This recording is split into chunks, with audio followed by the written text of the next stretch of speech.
एक जमाने में एक खूबसूरत खेत में एक टड्डी और एक चिंटी रहते थे। टड्डी बहुत सुस्त और लापरवाह थी। गर्मियों में वो सिर्फ गाती और मजे करती रहती थी। चिंटी गा दो। लेकिन चिंटी सुस्त नहीं थी।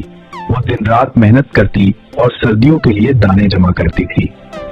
वक्त गुजरता गया और आखिरकार सर्दियों का मौसम आ पहुंचा। अब टड्डी के पास न खाना था और न ही कोई सहारा। वो भूख और सर्दी से परेशान हो गई। बराहे करम, मुझे कुछ दाने दे दो, मैं बहुत भूखी हूँ। गर्मियों में तुम क्या कर रही थी? मैं सिर्फ गाती और खेलती रही। अब मुझे अपनी सस्ती पर अफसोस है। चिंटी ने रहम किया और अपने दाने उसके साथ बांट लिए। इस कहानी का सबक है, मेहनत के बगैर कामयाबी नहीं मिलती। अगर आपको ये कहानी पसंद आई हो तो वीडियो को लाइक करें, चैनल को सब्सक्राइब करें और बेल आइकन जरूर दबाएं। मिलते हैं अगली खूबसूरत कहानी के साथ।